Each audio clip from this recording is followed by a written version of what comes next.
I was about to bore you with tales of the old internet, the first steps of emulation and fan translations. But let me make a long story short. There are a lot of Squaresoft games still trapped in Japan. Now, to be fair, Square has done a solid job bringing some older titles to the West in the form of remakes. Games like Trials of Mana, Live a Live, Front Mission, and Tactics Ogre. But one of the games that remain lost for now is Bahamut Lagoon, a strategy RPG released in 1996. What first caught my eye were the sprites. They had that Final Fantasy VI look, which made sense given the overlap in developers, including monster designer turned main designer Hitoshi Sasaki. But Bahamut Lagoon never gained the same recognition as a Final Fantasy game. And there isn't much extra material out there. I did find the instruction manual, the original soundtrack, and a novelization of the game's story, but it's fair to say that this is kind of a forgotten title. I actually played through the first 10 episodes or so in Japanese before a fan translation even existed. And now, after all these years, I finally get to understand what is happening. Oh, also, do not be like me and confuse this game with another game called Lagoon. I still have flashbacks. That game was not good. This game takes place in the world of Orelus, which is composed of several floating islands called lagoons. After the initial intro where the king of Kahna attempts to awaken Bahamut, we'll go to the Sky Fortress, where we can name our protagonist and also our dragons. You can ask one of the NPCs there for a little exposition about what's going on. The Empire of Granbelos is bent on world domination, as it usually happens. And is the audience doing the Austrian painter salute, or is just me? Back at the castle, we can also name the princess, Jojo? Yeah, yo-yo people get yo-yo friends. I am just gonna call her princess. We arrive just in time to defend the castle from the Empire's attack. This battle is not as hand-holdy as most tutorials are, and we are quickly introduced to most concepts. The game's main gimmick is that every unit is composed of 4 characters and is tied to a pet dragon that you can't control directly, besides basic instructions like go or wait. All units also have the typical skills and spells, and besides attacking enemies, you can alter the map, like destroying bridges, walls, or setting forests on fire. Yes, kids, Larian did not invent that. If you get in range of an enemy, you both get a single round of a Final Fantasy-style turn battle. You can deal considerably more damage by doing this, but so can the enemy, making this an actual tactical consideration. Once we eliminate all enemies, we'll return back to the castle, only to see that the Emperor and his generals have captured the princess and killed the king.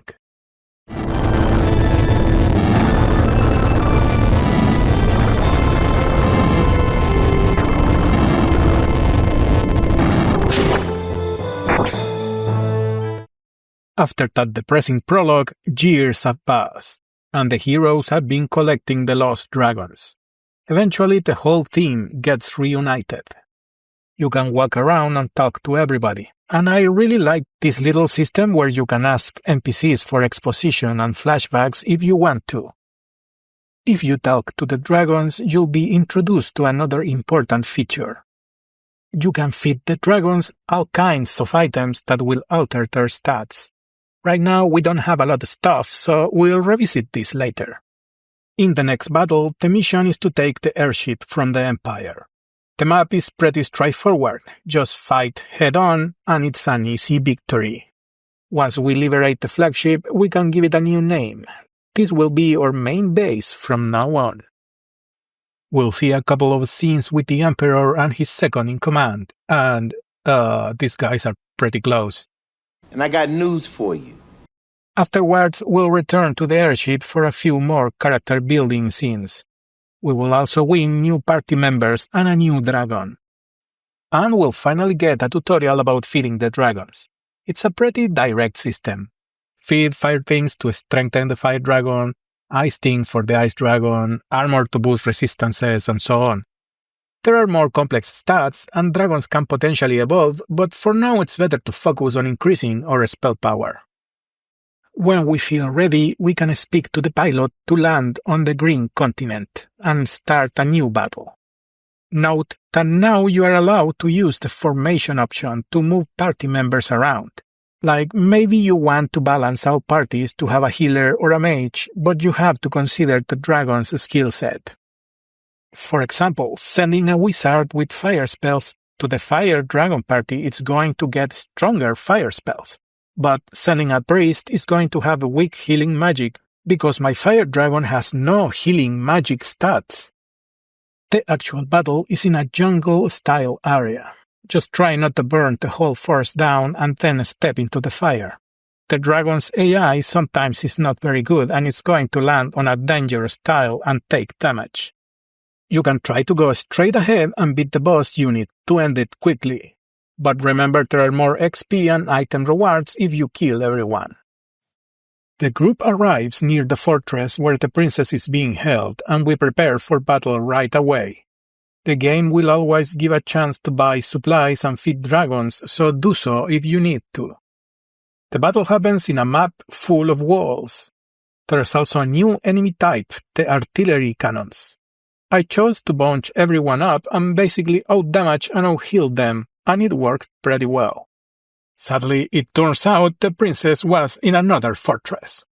Then we find a soldier that was sleeping in the princess's bed. The comedic timing in this game is something else, let me tell you. We try to interrogate the soldier, but he manages to escape and evade the whole group to call in for reinforcements. The next battle is the first one where I had some trouble. You start surrounded by a fair bit of enemy units, and I really got into the idea of baiting everyone into the river just to burn the bridges and see if that would work. And it did work, but it took an insane amount of time, and battle scenarios are already pretty long by themselves. At least now we know that even boss units can drown. It's also worth pointing out that if your dragons die, the associated party will be weakened and lose access to most skills. After the battle, we track the princess and the emperor into a swamp. Sendak feels the presence of a holy dragon nearby. To get to them, we'll need to defeat a bunch of monsters along the way. In this battle, we'll face new enemy types and new dangerous terrain. You can render the poisoned water normal by using healing spells on it. The boss unit absorbs fire damage, and this highlights a problem I have with the dragon leveling system. Usually when you destroy an enemy with a certain element, you get an item from that element. So in my case, the fire dragon team was very strong, so I got a lot of fire items. So I made the fire dragon stronger, which led to the team to get more kills and repeat the cycle. This forces you to delay battles and change your approach to avoid units from getting too far behind. It can be seen as an annoyance or a way to force you to strategize, depending on how you look at it. But if you ask me, it's more of the former. After the battle, the team confronts the Emperor but are quickly shut down. Saucer brings the princess forward, claiming she's there on her own free will. But the princess is unable or unwilling to use her powers to speak with the dragon. The Emperor just can't stand the princess anymore and gives her back, and also attacks the group again. This is the traditional unwinnable boss battle. When all our characters are down, the princess appears and summons the Holy Dragon.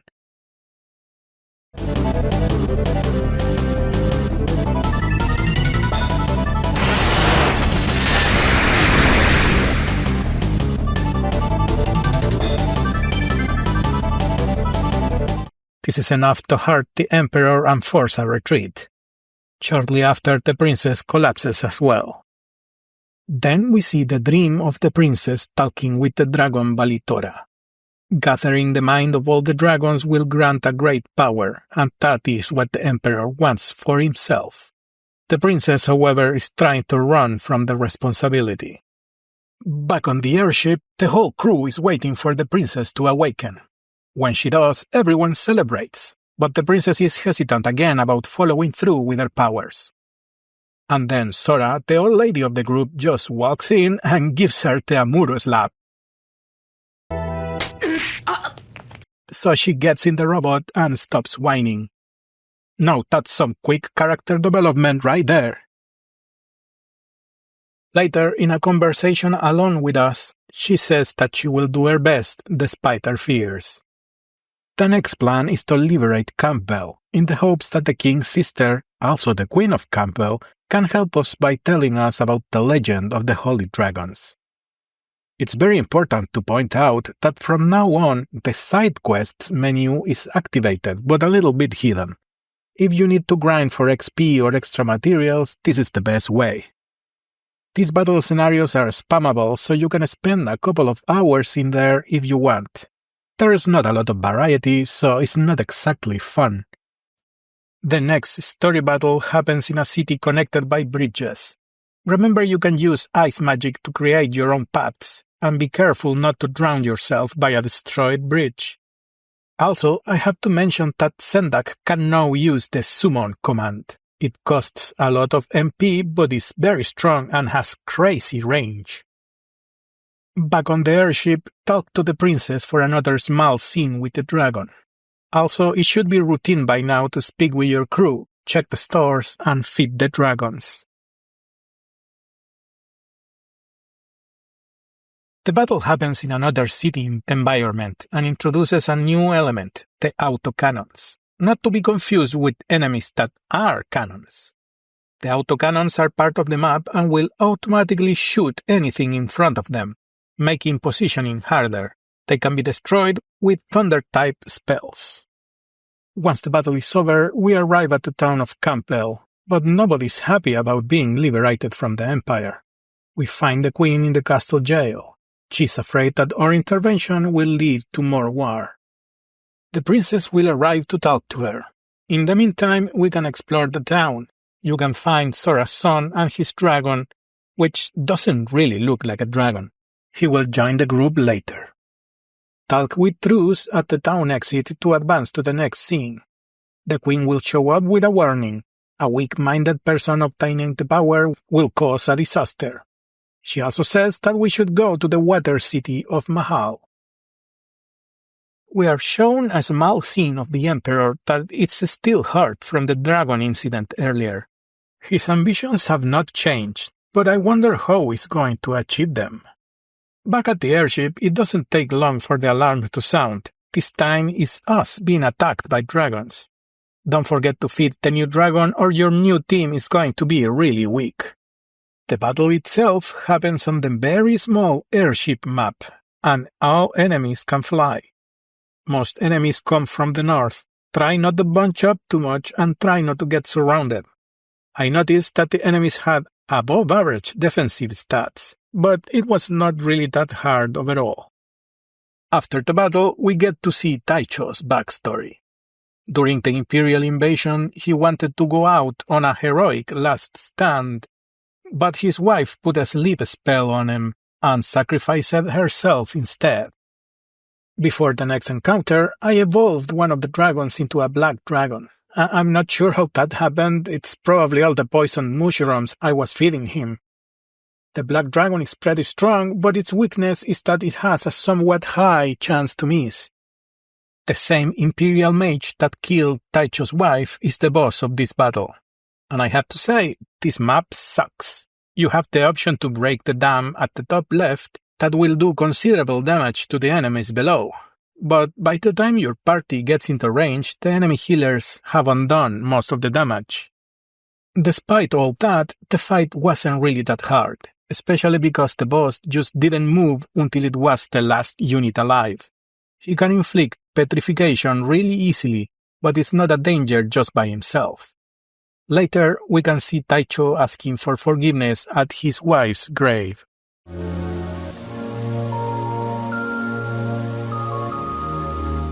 When we can hang out at the city of Mahal, we'll be introduced to a couple of new characters. And this is great because you can finally stop using the little devils as fillers. The next step is attacking the castle. This interior map has a lot of special tiles. Stopping in front of the statues will cause them to shoot you. The spikes will damage you as well. And touching the chests will either give you an item or explode for extra damage. Be careful with the magical enemy units because they spam an instant death attack. It doesn't work very often, but it could be devastating if you're unlucky. The boss has no new tricks, so it should be easy to finish this battle. Once Lestat is down and we win, there's going to be another sequence with Taicho. The ghost of his wife tells him she was pregnant when she died. That makes it all worse. I don't know how Taicho doesn't have permanent depression now. That is way too dark for this game. Like an hour ago, Sendak was talking about how soft the protagonist's butt is. And I got news for you. Next, we'll see another dream from the princess. The holy dragon Leviathan is nearby. Before leaving, explore a little of the city to get a couple scenes and extra items. The temple of Leviathan is filled with monsters. The giant enemies have a load of HP, so be on point with the DPS. The boss has high damage attacks, and this is the first time I actually lost a unit. In the case of a total party kill, the assigned dragon disappears, and of course the party loses the potential XP when you finish the combat scenario. The group struggles to open the door, but the princess powers open the way and no one else is allowed in. She manages to make contact with Leviathan, who speaks of anger and sadness. This leaves the group confused. Things get even more mysterious when the next sequence follows the Emperor. He somehow makes a deal with 4 monsters that allow him to read the dragon's mind, but he collapses after all that effort. Back at the base, we need to select a spy to get into the Empire. I chose Matelite and everything went fine, but I have no idea what happens if you select someone else. Matelite sends Taicho in his stead. We find out that the Emperor can communicate with the dragons now, but he's still sick, and some of his generals might be planning to betray him. In the middle of all that, the alarm goes off. We're being attacked by a floating monster fortress thing.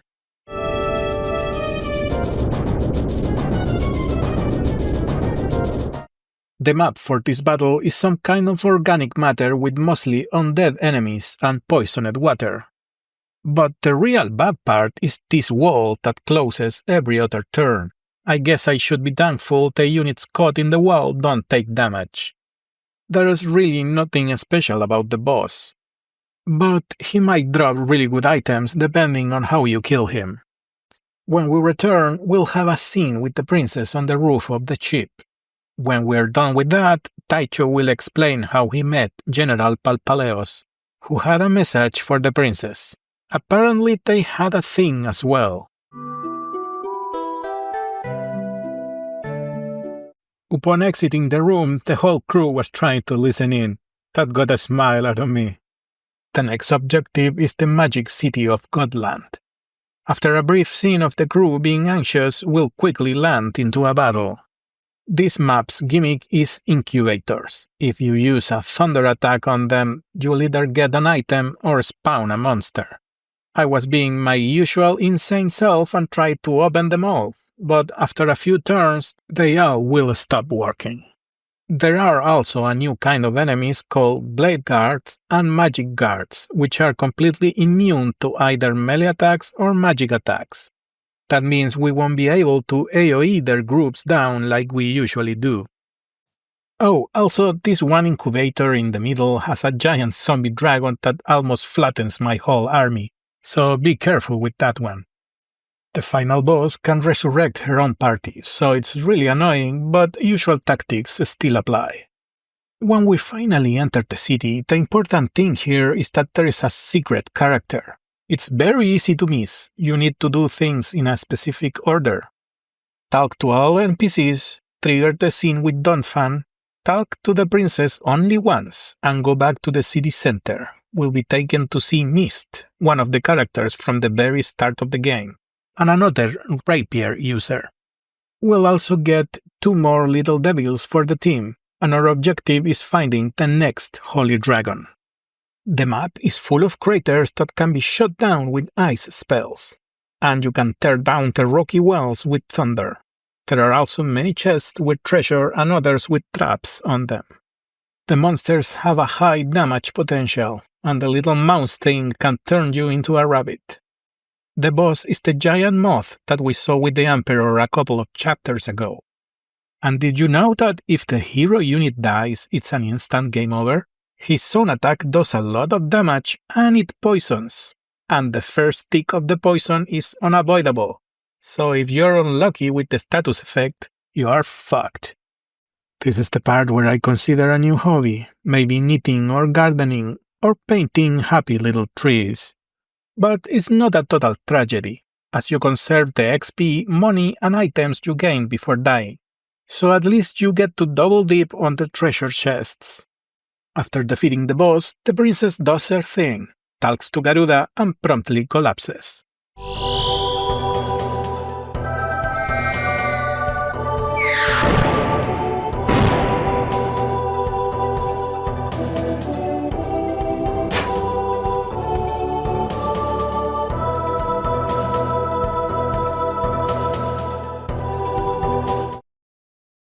The next scene is a flashback where we see Hornet, the pilot of our airship, being friends with the Emperor.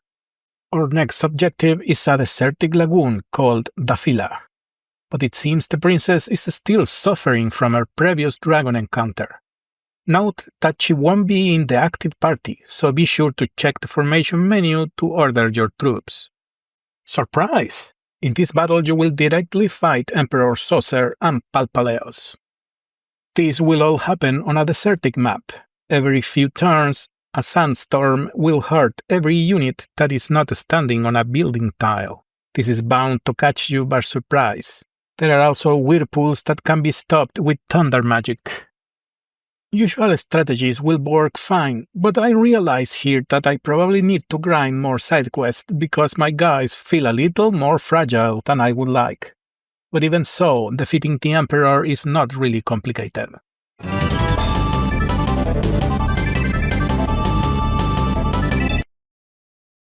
When we land in the town of Dafila, things are very strange. Enter the building on the southeast corner by speaking the code. The important thing here is to speak with the hidden ninjas in there and hire them if you want them in your party. They are quite strong, but it might be difficult to kick some party members out to make room for them. Inside the house, we can speak with the resistance leader and start this strange sequence where we have to catch the king. And later everyone goes to a whorehouse? This game, I swear, man, this is almost Kojima levels of whiplash. The next dragon talks to the princess, who finally wakes up. When she gets told that Palpaleos was defeated in the previous battle, she has this weird sequence talking to him. By this point, it's kinda obvious they're going to have a thing between them. The battle on the temple is pretty standard on dead enemies. Just be careful not to bunch up too much, as the casters are really strong, including the boss, another one of the Emperor's monsters. When the princess enters the sealed chamber, Jormungand gives a very cryptic speech about the dragon's past. The four dragons reunite in the princess' dreams and talk about Bahamut and the princess' waning strength. There is also a weird subplot of Rush trying to depose Matalite, but it gets quickly undercut when the literal sky splits open and monsters come out. And this battle handed me my second defeat in this playthrough. The monster units are a little more aggressive than expected and focused my hero down. Creating a solid wall and having the enemies come to you instead yielded better results. We'll be encountering this type of monster more frequently from now on, so better get used to them now. In the next scene after the battle, the Emperor lets Palpaleos go and follow his heart.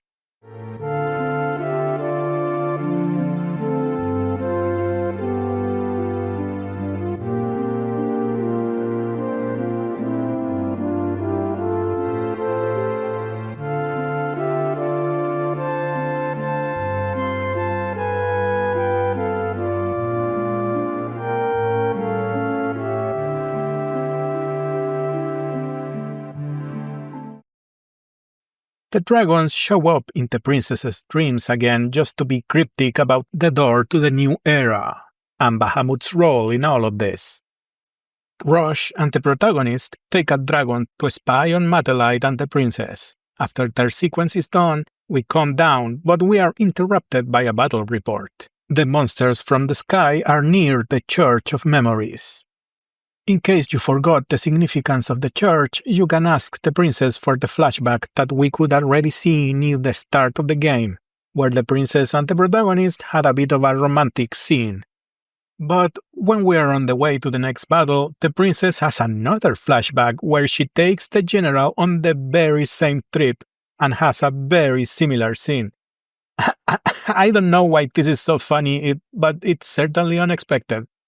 In the next map, we'll see that Palpaleos is a friendly unit that we cannot control, but I don't think it's possible for him to die. Since I'm still insane, instead of intercepting the boss and ending things quickly, I take the long way and kill every unit instead. Be careful with this big guy because he will stomp your army if you let him. The other monsters and the boss are just the same fare from the previous battle.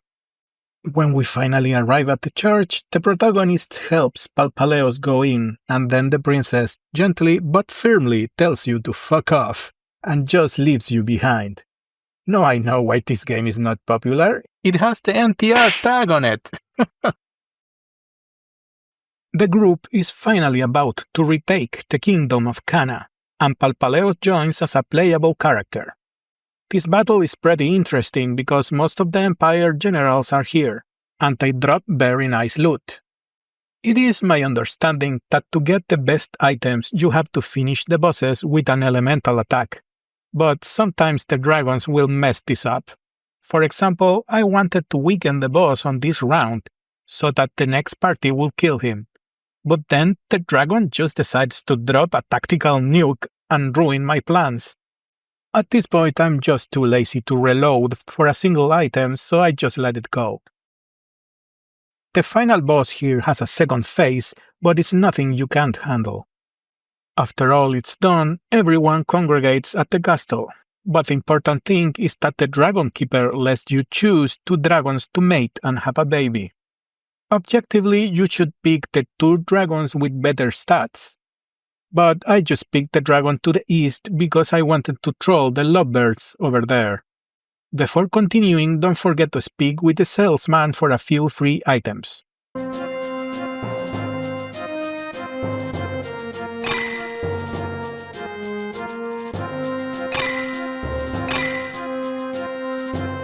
When you're ready, speak to the general. We get a lengthy sequence where the princess ascends to the throne and everyone parties. There are fireworks and dancing and everything. This could have been the ending, but there's still quite a bit left to go. The next morning, you and the boys are recovering from the party, thinking about the future, when suddenly there is news that Sendak has fainted and everyone returns to the ship. Once on the airship, our protagonist is named officially as the new captain. This is just a big waste of time because Sendak will later confess he was faking it. Anyways, on the next battle we will board the Empire's flagship, the Trafalgar. Also, it's worth mentioning that from now on we can play the hard dungeon side quest, and it's actually pretty hard, so I'm going to skip it for now. The ship will be divided in 2 sections, each one with its own mini-boss. There are turrets that rotate every turn and instant kill trapdoors. There are also a bunch of cannon-style enemies spread out and make a priority of taking them down. I lured the enemies from the top half of the map just to avoid dealing with more cannons. Inside the ship, there is another holy dragon. This time the Emperor himself will show up to help the princess collect the last dragon mind. We take a weakened Emperor into our ship. He reveals that the other dragons fought each other long ago, and they hate Bahamut. This just leads to more questions on what a new era even means. The Emperor requests to see the sky, and after a sentimental scene with Palpaleos, it's not very clear to me if he died from his weakness or if he just killed himself with this little animation.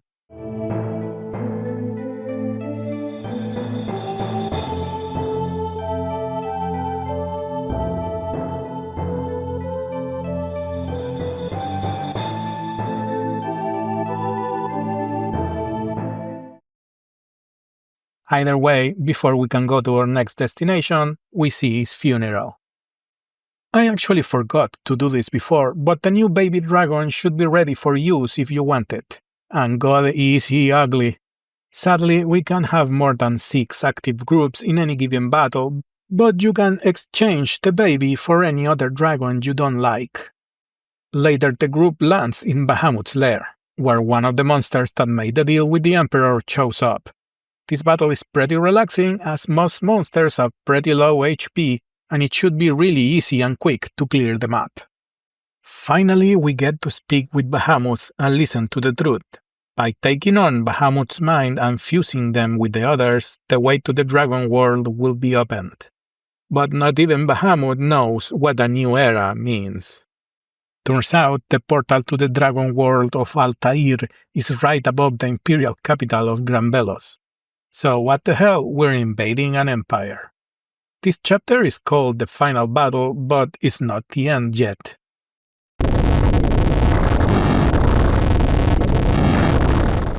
And this mission is actually pretty hard, mostly because it has every single variety of cannon we have ever seen, including a new one. A single mistake in positioning could absolutely shred all your units. I did get killed one time here, and ended up grinding a little to get the second most powerful dragon forms you can get. To be honest, I wasn't feeling up to getting the master dragon forms. My strategy of circling around and using ice to reach the castle worked, but it took way too long. At least, we are finally done. No, wait, I was lying, we're not done yet. We follow Godland into his castle for a final battle. All traps and details in the map should be already familiar to you. Don't forget to get every treasure as well. Also, you can see that the princess has a new look, and we can also summon Bahamut. When we finally defeat Godland, he just says a couple of things and dies. He never even got his own cutscene. Poor bastard. It's time to go to the other world. Don't forget to check in with your whole crew and check the new items in the store. Simply speak with Hornet to start the combat scenario.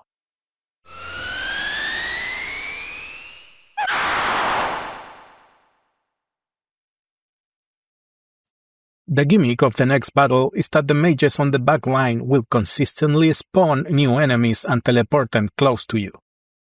You have to break through and get to them, but still be careful because their nuke spells are nothing to laugh at. The boss was disappointingly underpowered, but he did have tons of HP. Oh, also don't use thunder spells while standing on a bridge. That wasn't smart. I'm kind of retarded. Once on Altair, we'll be contacted by the Dragonites. The Holy Dragons are immortal, but they need a Dragonite to inhabit and come back to life. We also learned that some of the Dragonites that crossed over to Orelus are the dragons we know today. And they really think we are cool. At least someone thinks so. The only Dragonites capable of helping resurrect our dragons are in the Temple of Alexander. Alexander is the last living Holy Dragon and the one responsible for sealing the portal and trapping the other dragons outside. In typical JRPG fashion, we have a last-minute big bad and a new objective. In this battle, the spellcasters will revive 2 gargoyles every turn, so you have to try to break as many as you can with thunder spells to avoid getting overwhelmed. As usual, be careful with positioning because getting clipped twice with enemy spells is deadly.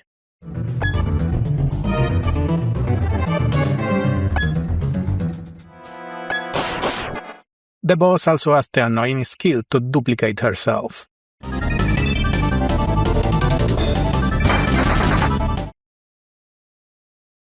The final battle keeps getting closer. The group prepares to enter the temple and confront Alexander. I actually really enjoyed this fight. It was just numbers and pure brute force, which is very refreshing at this stage of the game. Lead the enemies away, kill the healers first and then the casters. Once everyone is down, go to the far wall and focus on Alexander. He's so cool, he's part of the background.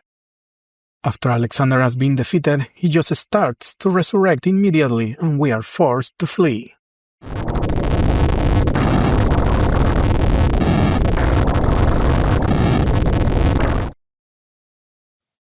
This time, the princess has a plan to stop Alexander, but we need to kill him one more time. Feed the dragons for the last time if you need to. It's a bit too late to experiment feeding them strange stuff. I wish the game kept a record of what item does what. Anyway, when you're ready, let's start the final battle.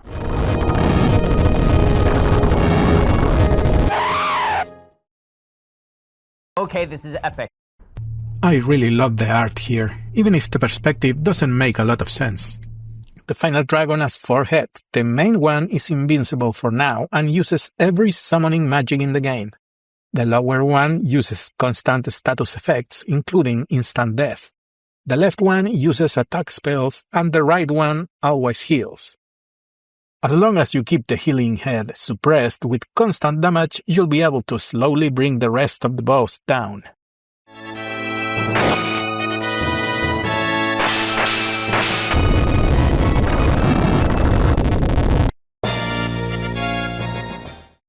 The princess will try and imprison Alexander's mind with her abilities. Using the power of friendship, they manage to control him.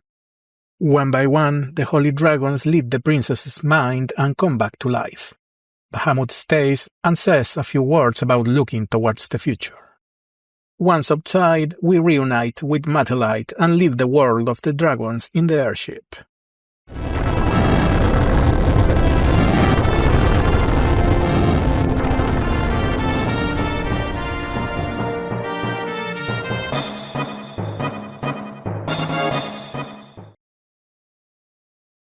Now, the epilogue begins.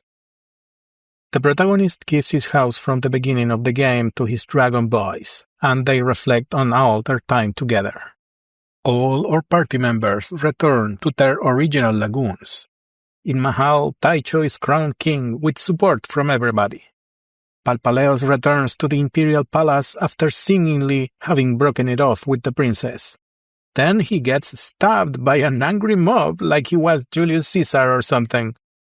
The princess resumes as the Queen of Kahna, and Mattelite talks to the dead king, assuring him that he will continue to fulfill his duty.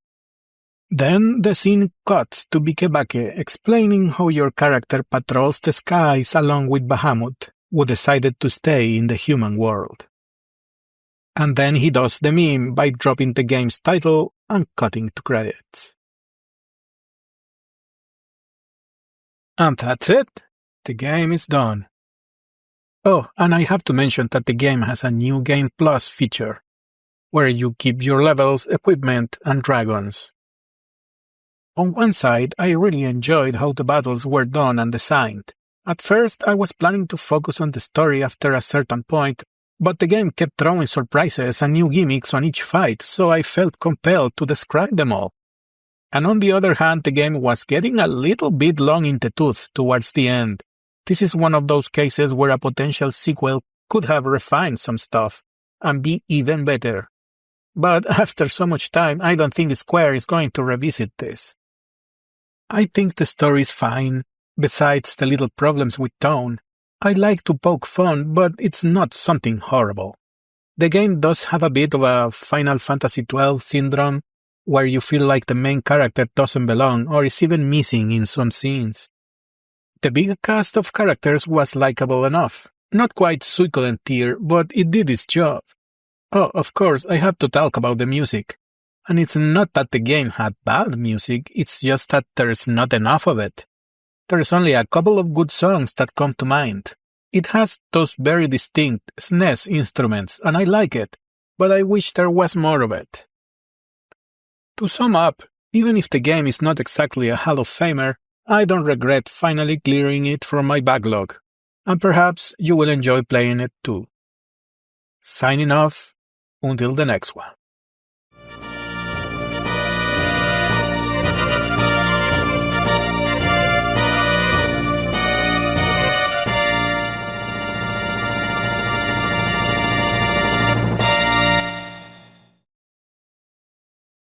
Tell me more. So one time my boyfriend... Don't look away. Don't break away.